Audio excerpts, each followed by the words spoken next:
I'm not a furry. No, yeah. I'm not saying that only furries love it. The furries do love it. Who is that film by? Is it a Pixar or a DreamWorks? It's a Disney. Is it Disney Pixar or just Disney? It's just Disney. Just Disney. Oh, okay. Yeah. Okay. So at the same time, they were doing Good Dinosaur, I believe. Okay.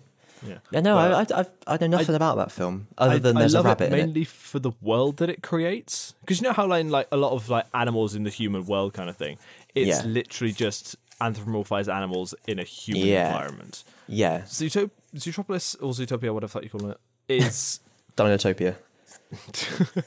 Oh god, that's a TV series. Zootopia has a world that is designed around the animals, like as if they've always been there. They've not just been dropped into a human world. Exactly, like you can see the logical evolution of technology and in the environments that's created. It makes sense. Okay, cool. I fucking love it. Next up, I've got Kingsman, the first one. Do you know what? I've not seen that either. I know it's meant to be so good. Because I went to the double bill screening of 1 and 2 the other night, because second one came out the other day, and it is so fucking good. I hadn't seen it in a while, and I've forgotten how fucking good it was. Oh damn! I need to moments of laugh out loud hilarity. So good. Again, I have it on Blu-ray. You can borrow it. I'd be more inclined to borrow that one, actually. Yeah, go for it. Yeah. I think I actually have 90% of the ones I have on this list. Just post it to me. Or when we meet up to do another recording session or whatever. Yeah, 3-way. Yeah. Or 2-way. Or even more. Or less. That is indeed how statistics work. Following off of that, I've got Star Trek First Contact. Okay, I don't think I've seen it. Oh, no, I think I have seen it, but I was young.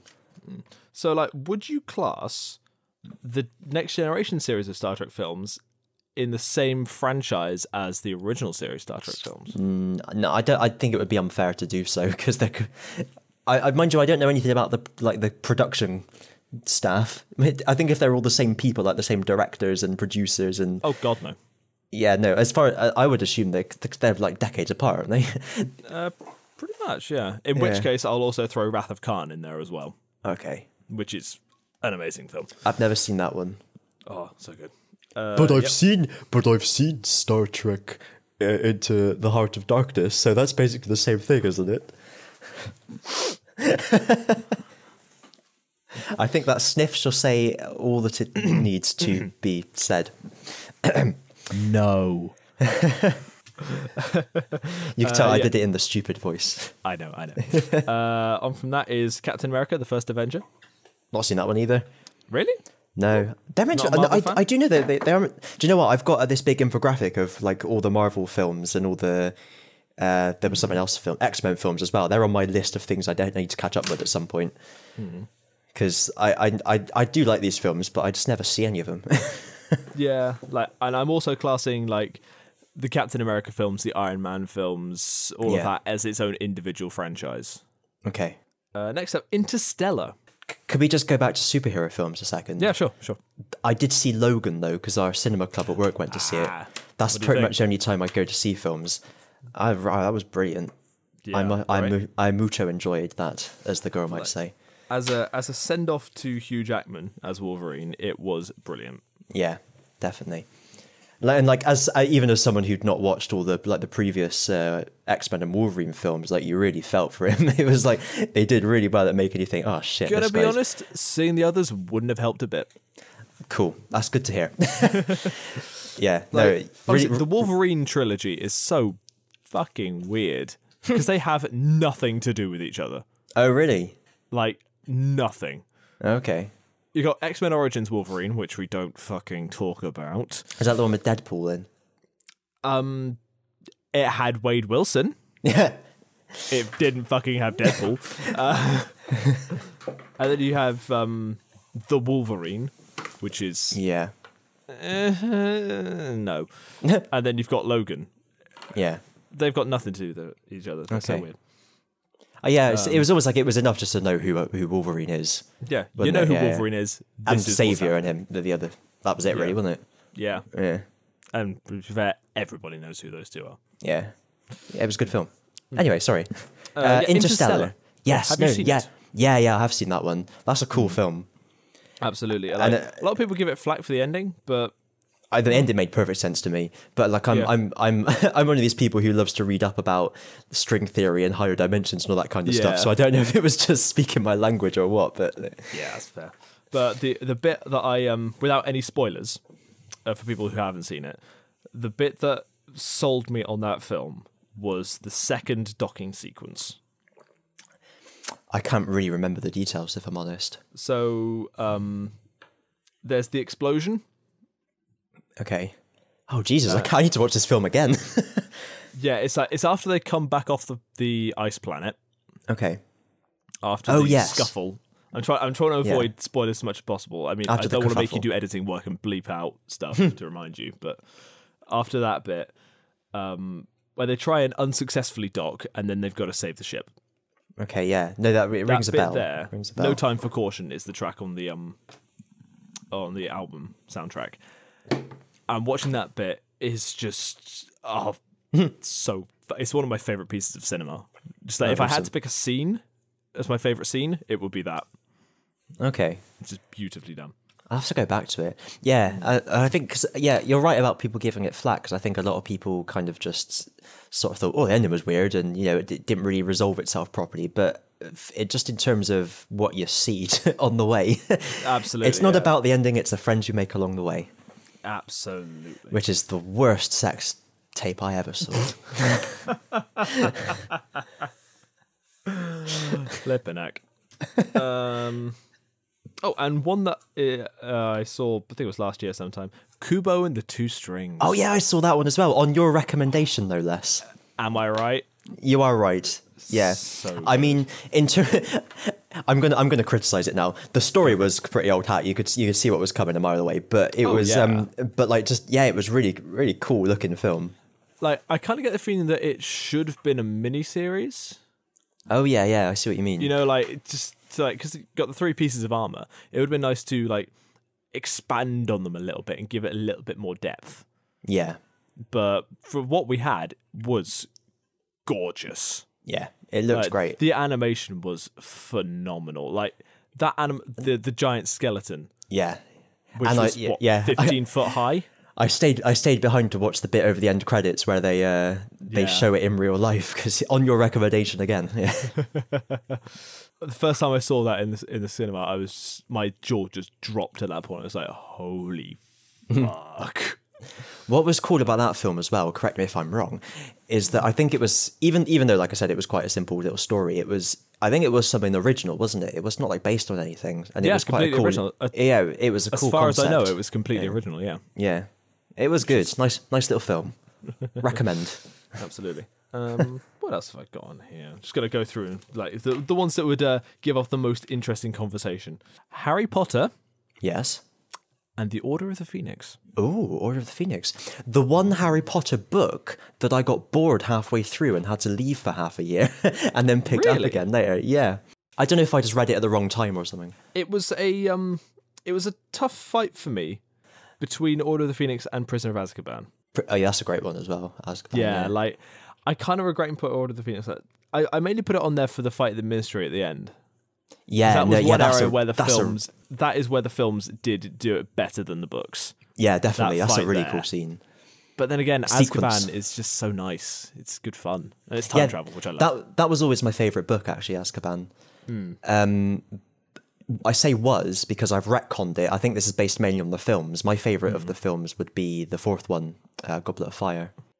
That's fair. Because for me, that's the one where it properly all goes to shit for them, doesn't it? It's like, I always like a kind of, I hate watching a film where you have the really standard story arc where, the hero seems like he's going to die at the end, but then he comes back stronger and beats what I mean? The and kind the of really defeated there and then. The really cliched stuff, but like with that one, it was like they lost.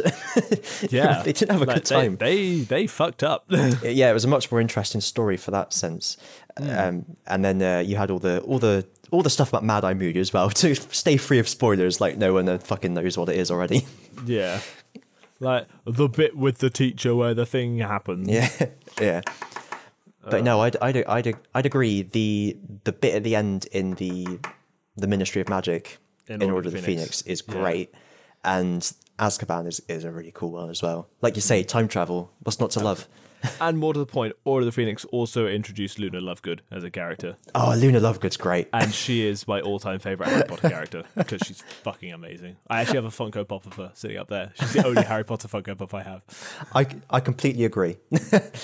Good. You should know as much as anyone that I like weird people. I wonder why that is. We can agree. Yeah. Okay, let's go for a bit more of an obscure one now. If you've even heard of this one, I'll be pleased. You'll give me 50 points. The Conversation. I have not heard of it, I'm afraid. It's Francis Ford Coppola. Okay. It's the film he did after The Godfather. Oh, right. Actually, I'm just going to double check this just in case I did get this wrong because I studied it in uni. I await with bated breath. Have a bit of my lemon drink. That's my other tip for beating a cold. Yeah, okay, yeah. I am right. Good. Okay, good. I learned something in university. Holy crap. Hooray! Hey. The system works. Briefly. Yeah, Gene Hackman plays a surveillance person. Okay. And he... Surveillance man. Yeah, a surveillance man. just fuck it. What? I was trying to do like a Jewish voice. Okay. Saul surveillancement. Okay. Oh my god. Oy vey. I can't do one either. But it's it uses sound in an incredibly clever way. Okay. And it makes you I don't know, I'm just trying to think of what to say. It's got Harrison Ford in it. If you want a reason to see it. Oh, I know that one. Yeah, there you go. It's like one of his early ones as well. It's 1974. So, okay. Yeah. So the sound. So do you mean like the score or the ambience, like sound effects? Both. Okay. Because are they intermeshed? Yeah, like the way that because he uses like wiretapping and bugs things like to get information, and I think it's like he overhears a murder, or is on like the trail of a murderer, and it's goddamn it. I hate having to describe films like this that I haven't seen in a while, but fucking loved. It makes you think about how things like that are done in other films, and how they could do it so much better. Okay. Yeah, you're right. There's not really someone you can properly describe when you watch a film and you're really impressed by the way it's made. Absolutely, yeah. Yeah. So no, I know what you're getting at. Yeah.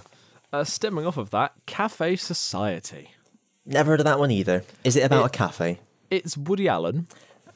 His most recent film. I believe it's his most recent one anyway. Okay. Jesse Eisenberg is a dude from is a Jewish kid, and he moved to California and Hollywood to get his break. Woody Allen doesn't typecast much, does he? No, not at all. Like it's very Jewish, you know. But he meets Kirsten Stewart and falls in love, and things go wrong, and just it's a massive love story. Okay, but it is.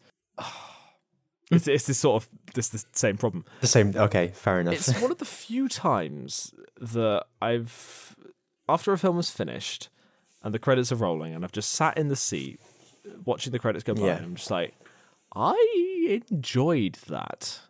Like, not like oh yeah, that was really cool, or like oh my god, that was amazing. It was sort of like yeah, that was nice.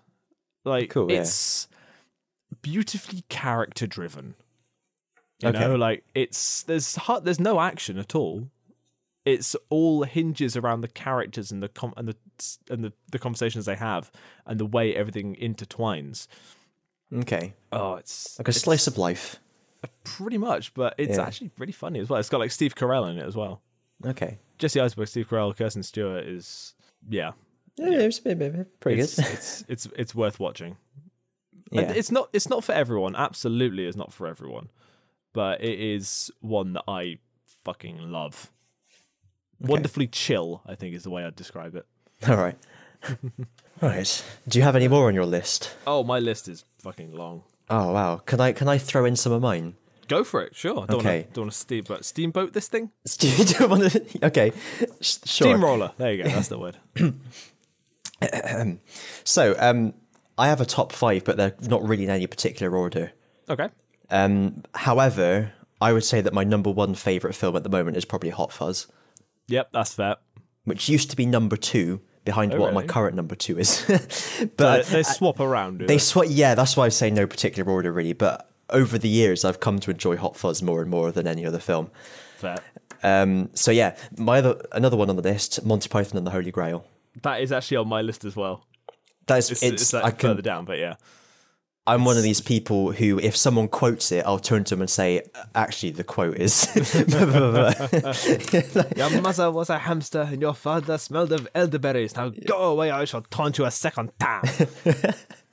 Oh, I love that scene. You know the logic behind that insult, right? No. Your mother was a hamster. Hamsters breed a lot. Okay. So you can guess the insult there. And your father smelled of elderberries. Your father. I don't know drunk. that one. Oh right, okay. Well, see, I don't know enough about alcohol making. What I love in that scene is the fact that he always says things in French, and then his French mates go, "What?" and he says it again in English, and they go, "Oh right." I just love the film. I think that should be evident. It is a genius piece of comedy writing. It is probably the best Python film, I'd say. I'd say too. I really like Life of Brian for the kind of the like commentary. What it's saying. Yeah. You know, the kind of the commentary aspect of it. Absolutely. I watched Holy Grail a ton when I was growing up, and so I didn't. It's kind of sunk into me in a way that Life of Brian hasn't. While I still really like Life of Brian, Holy Grail is right up there. Yep, absolutely. Right up there. On a similar note, The Emperor's New Groove is a film that I'm not sure if I love it so much because it matches my sense of humor, or if I watched it so much when I was little that it made my sense of humor. Yep, absolutely. Like looking back on it, you can think, oh yeah, that's where I get all my mannerisms from and things. Yeah. It's another sort of infinitely quotable film for me. Absolutely. I think the bit where Kronk pulls down the map is like, how did you get here before us? I don't know, biology doesn't even make sense. Oh well, back to business. Like Yzma is one of the best villains Disney's ever come up with, just because she was fucking human. Yeah. You know, like she would so good. Kronk, tell me he's dead. I need to hear those words. Do you need to hear all those words exactly? A llama, he's supposed to be dead. Yeah, weird. Right, I'll have to watch that again now. Hey, it's only like an hour and a half long as well. It's like really short. It's a kid's film. Yeah, but like I've been turned into a cow. Can I go home? You're excused. Anyone else? No, we're good. Fucking love it. Guess you have a wonderful personality. I could probably quote that more than Holy Grail, actually. Oh, no, it's fucking brilliant. Do you know the story behind? I might go to Amazon right now and just buy the Blu-ray of that. Do you know the story behind that film as well? They set out trying to make like a Prince of Egypt style musical epic kind of thing, and they got halfway through the production and realized that it was crap, and they changed it to like a buddy comedy instead. Oh my god! And you can almost see where it swaps, because at the start of the film is quite slow, and then there's the scene where they tried to poison him is where it really takes off. It seems like the first part of the film they just put jokes in what they already had. Yeah, it's like it did seem like I think it was like when they where he stopped the film. It's like, hey, okay, this movie's about me, not him. Yes. Love it. And he comes back and tries to rub him out. Oh man, boy. Okay. What? Let me guess. Waterfall? Yep. Sharp rocks at the bottom? Most likely. Bring it on. Fucking brilliant. We could sit here and recite the whole film, but I think we better move on. Yeah. It is £10 to get that on Blu-ray. Holy shit. I am fucking doing that. Okay. So, I mean, on the subject of kind of kids and animated things, it's not something I've put on my top list. There's more than 5 on this list now. It's not something I've put on my top list before, but I was just thinking of it as I was writing this down right now, and I would say the Lego Movie. Yes, again, I have that as well. Yeah, it's a fucking great film. Really is. There's not much else you could say. I think everyone was pleasantly surprised, weren't they? Especially when like the first couple of trailers came out, and everyone was like, "Oh, hang on a second." Because I think a lot of people worried that it was just going to be a vessel for pawning off toys, and it was. It was, but it did it wonderfully. Yeah, like, it wasn't just a shell for marketing. No. Like it had like. I gotta be honest, the twist. I did not see the twist coming. No, I think I had that spoiled for me in some article I was reading about it. Oh, you mean the whole? You know which bit? Yeah, I know the twist. I don't want to make you do work and edit this bit out, but minimal editing. Only when we talk over each other or things like that. That's the only editing I do, or when we pause for too long. Yeah, like what happens to Emmett after he falls off the thing? Yeah. Like that whole bit and like down the stairs, I was just like, oh my god. Yeah, the man upstairs. Yeah, because I'm so. That's a house with abuse. Yeah, I was in a charity shop the other day. Well, I said the other day, it was like a month ago, and I found a Lego kit of the double-decker couch. Oh, cool. And I had to buy like 3 pieces online because they were missing. And do you know how much I got it for? £2, £2.50. A singular pound. Wow, just the one. £1 for the entire kit. All minifigs and like 3 missing pieces. Cool. Not bad. Fucking steal, mate. Oh, that's a huge deal because that's one of the sets they'd jack the prices up as well, isn't it? Because it's the popular Lego movie. You got Unikitty, you got Vitruvius in ghost form. Oh, I saw the best characters. Benny, Lord Business, Emmett and his car. I now have 3 copies of Unikitty with different faces. There's what was it? I can't remember all the things you said. It's like there's no crying, no sadness, no angriness. If you just said no a million times and no consistency. Love it. That's a great film. Have you seen the Lego Batman movie? I have, yes. Would you be in agreement in saying that it's the best film DC have put out in a long time? Did DC? Yes, I would. Yeah. It really, like, the stupid thing is, like, whenever anybody talks about Batman or like a version of Batman, the Lego Batman is the version I think of. Yeah. Just because Batman is just so boring. Yeah. As a character. He's like, kind of, it's always the same, isn't he? I don't get why people love Batman so much. Like, I think, I tell you what, Batman's one of my favourite superheroes. The reason I think he is so kind of popular, certainly for me, is because he's a man. He's not actually a superhero.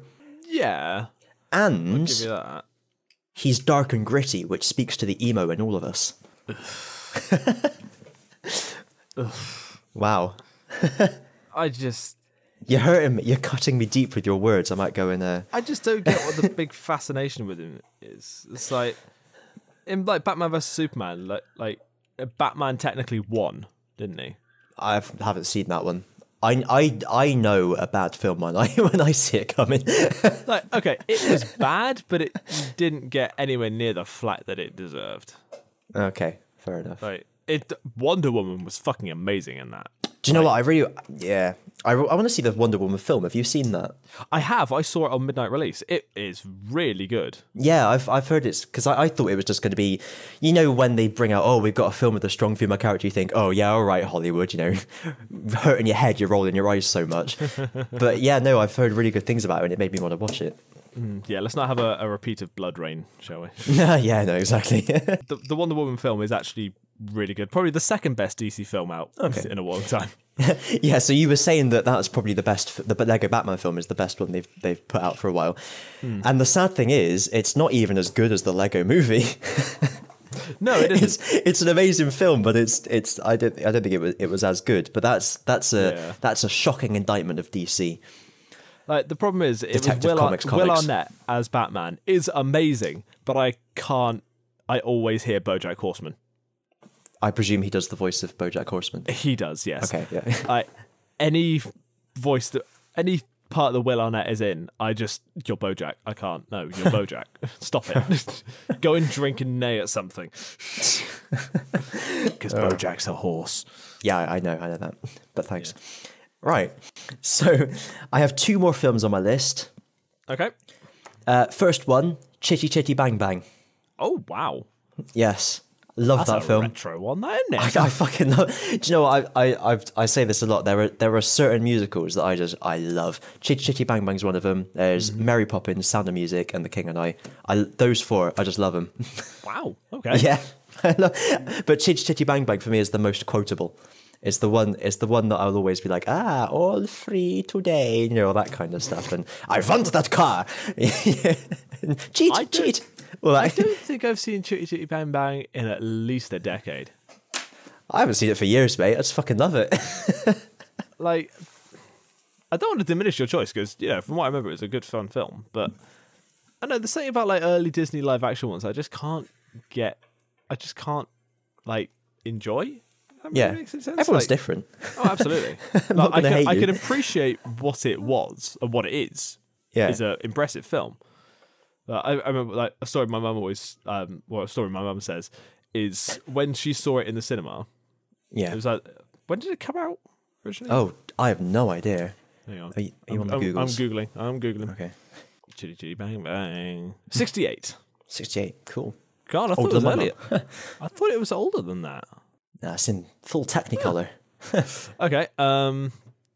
Okay. Yeah. So when she saw it in the cinema, they used to. This is back in the days when they had intermissions in the middle of films, and the point that they put the intermission in was right after it went off the cliff.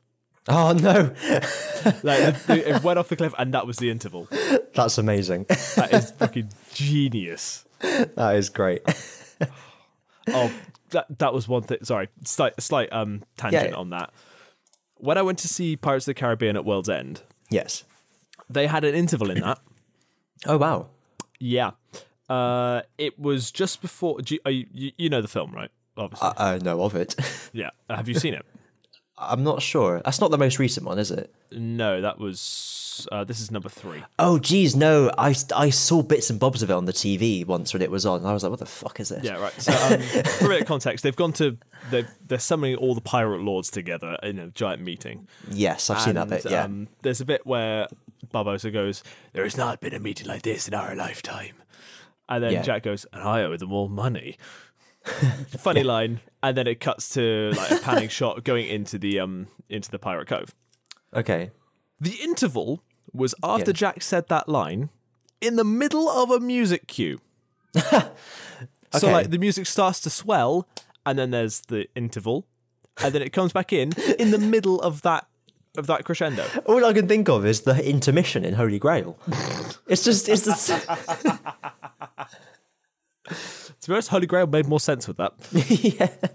But that pissed me off so much. They could have just put it a couple of seconds earlier. Yeah. Yeah. I just, like, okay, I get why they had it there. Like, thematically it made sense, but just, no. No. 9. Yet. Nine. Yes, do you want an ambulance? Okay, so we'll move on. The final film on my list, Brazil. Brazil. I don't think I've seen Brazil. Oh, mate, you have to borrow my Blu-ray. We'll do a Blu-ray swap. That's Terry Gilliam, isn't it? It is, yeah. It's a fucking great film. I've heard a lot about it. Like all the best satire, you can watch it today and think that it's commentated on something that's happening today. Timeless. Yeah, it's so good, and it really makes you think. Okay. And like all the best Terry Gilliam films, it's batshit insane. I remember that. I think it was before Meaning of Life that he did one. With the offices that took sail. Oh yeah, yes, I know the one. That was him, wasn't it? Yeah, the Crimson Permanent Assurance. That's the one. And then one of the fucking banks stole it for one of their adverts. And I was really annoyed. Are you serious? Yeah, I can't remember who it was. Someone like HSBC. I think it began with an H. Oh, yeah. That's rude. Yeah, but that's one I quote all the time as well. When like one of the guys from like the big office boardroom is dying, and he's like desperate to give his paperwork to the other guy, and he goes, "Here are the files." I'm always quoting that. Just like the most random thing. Yeah, that's my list. Yeah, Brazil. That is definitely. about. I've still got like another 15, 20 left on my list, but this episode is again an hour long. Yes. Well, I have a couple of things to mention before we wrap up. Of course. Go for it. Couple of things. So the first one was something I wanted to mention last week actually, but I forgot. It's about the some trailers have been coming out for Ultra Sun and Ultra Moon, the new Pokémon games. Yep. And something I'm always really keenly interested in is the battle music in Pokemon games. Yeah. And the music in general. And I don't know if you've heard the battle music on these trailers. For I wanted to watch your thoughts. No, I don't think I have. Ah, okay. So maybe I'll put a clip in here. My main issue I had with the battle music in Sun and Moon is that I always felt a bit too laid back, because obviously it was meant to be all Hawaiian and what have you. Yeah. And for me, like I've always loved like Junichi Masuda's classic battle music. It's really sort of high energy and got a load of bum in it. Do you know what I mean? Yeah, with the drummer just going 50 dollars. Like, yeah, exactly. And I felt he's losing his touch a little bit in terms of like when you get a lot of the Elite Four and Gym Leader music now is just sort of like trance music. It just sort of goes boom. The whole thing is like an intro, and you're like, oh, yeah, it's going to build up to the good bit, and then it just loops and goes back to the start of the bad bit. Yeah. Except for Team Galactic's theme. Oh, no, I count that as in the good days. Oh, good. What? Yeah, really? yeah. Black as being in the good days? What was Black? Generation 5 was the worst, mate. No, Team Galactic was Gen 4. You mean Team Plasma? That's the one I mean. Yeah, Team Plasma was really good. Gen 4 was his last good one, I think. Yeah, like Team Plasma was like the one good bit from Black and White. Yeah. But yeah, no, so the new battle music has come out. The World Pokemon battle music is really good. It's like they've basically taken the one from Sun and Moon and like guitared it up and drummed it up. Nice. It's really cool. Yeah, I listened to the trailer a couple of times because I liked it so much. But then the trainer battle music is like, you know how when you've got a bit of music and you've got all the various different channels and instruments kind of thing, you know, to kind of theorize it, not theorize, you know, maybe that's not how they make it, but you know, I know what you mean. Conceptualize. That's not the word I'm looking for, but that sounds great. It works. Yeah. It's almost like they've taken out the main voices, if you like, and they've just kind of got the backing instruments on there. And that's the trainer battle music, and it's a bit crap. So it was in the first trailer, and I kind of thought, well, maybe I was given the benefit of the doubt. They've just cut out a bit, and this is just because they have it in the background. They don't want it to draw focus, you know, that kind of thing. And then they used it again in another trailer, and I was like, I'm not too sure about this anymore. I'm starting to get worried.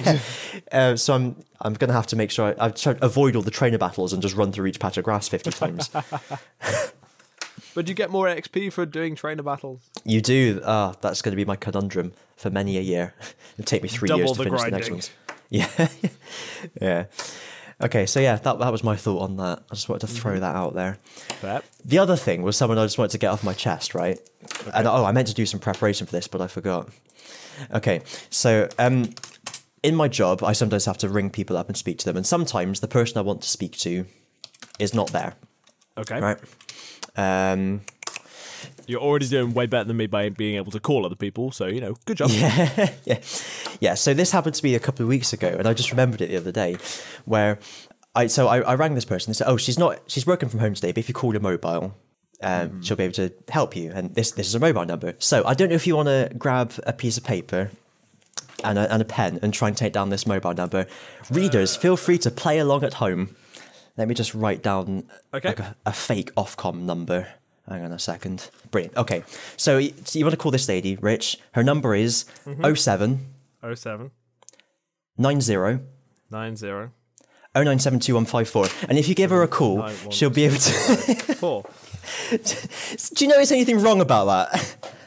Yeah, there's another 07. I beg your pardon? There's 2 07s in there. No, there was an 077. Jesus, I can't believe this. This wound me up so much. What? He said he did a group of 2 numbers, and then he did another group of 2 numbers, and then he said the last 7 numbers in one go, and then carried on talking like nothing had happened. Can I just confirm that the number you said was 0790? No. What? I'll read it to you again, okay? Yeah, okay. 07 07 70 70 0972 0770. Yes. No, okay. 077 Yes. 007 No. 009 009 Yes. 1254. No, 72154. Fuck this. So do you see why I had such a problem with You're getting a dyslexic this? to try and read out numbers and copy them down. This isn't going to work well. But now you feel my pain. Sure. If it had been someone like you, for example, who had done that to me, I would have said, wait a minute. You just read all that way too fast. Slow down. Let me write it down.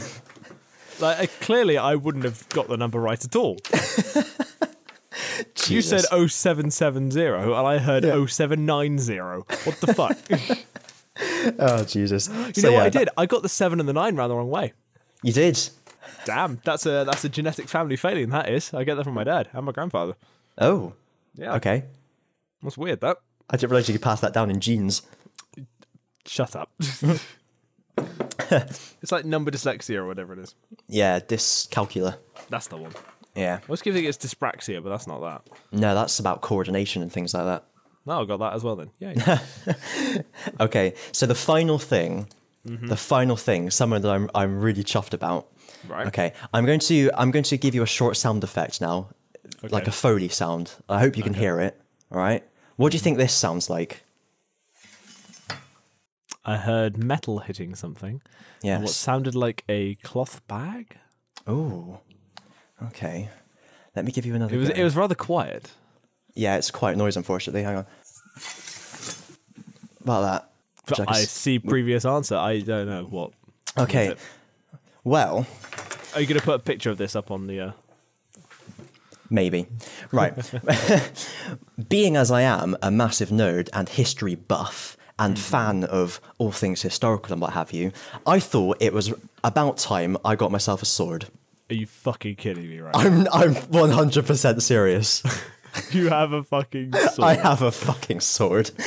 In a place where Ozzy comes to visit you several times. I am going to be putting the sword away.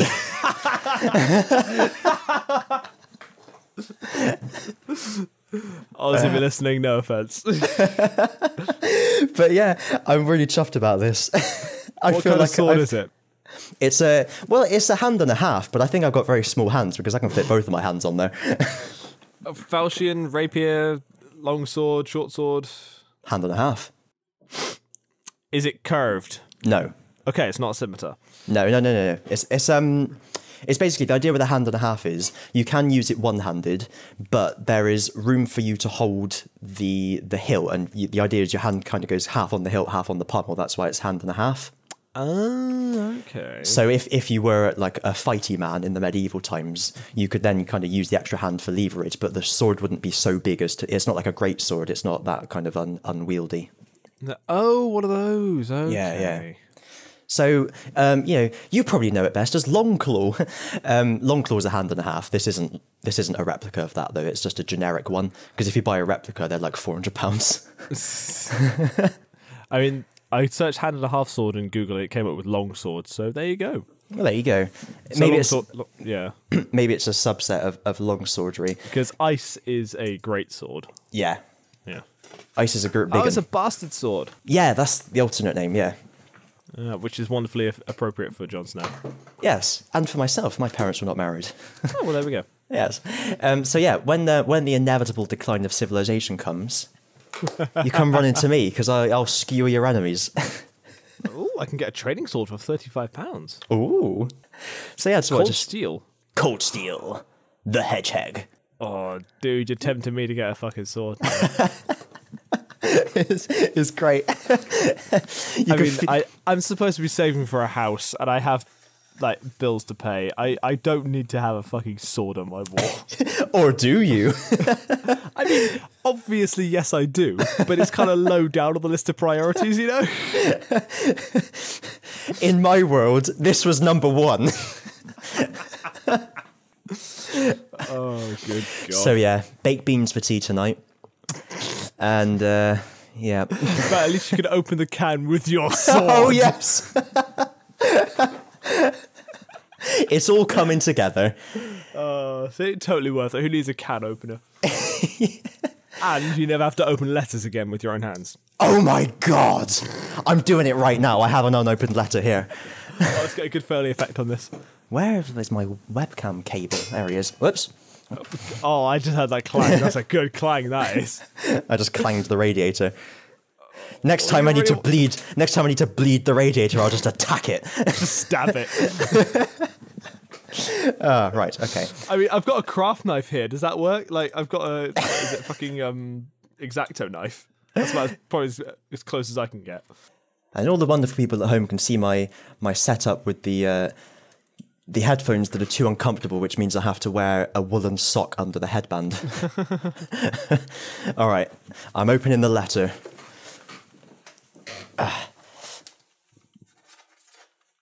Wow, it's a long way away. I can't get the tip on. Wow, don't do this out of context. I can't get the tip under the fold. Go on, do it. Okay, I've poked the sword through the lip of the envelope, but I haven't torn anything, and now it's just stuck on the end of the sword. What you really need is like someone else to hold the letter. I'm gonna give it a yank. Ooh. Oh my God, it worked perfectly. Oh my God. It's a clean cut. We have a winner.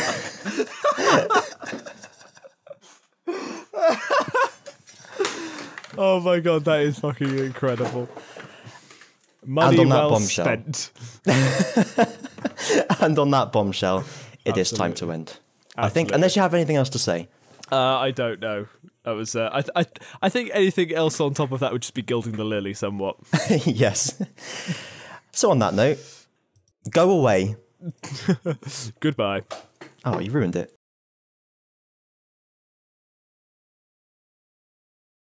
Right, that's uploading. I've saved. I'll speak to you next week. Okay. See you in 7 nights. 6. Whatever. It's 7. It's 7. Thursday night, Friday night, Saturday night, Sunday night, Monday night, Tuesday night, Wednesday night. Well, fuck me. No, that is 7. That is 7. I just counted to 8 and went, wait a minute, and then realised that that was one more than I wanted to count to. See, I can back out of this by saying, gotcha. Damn you. Remember who's got a sword here.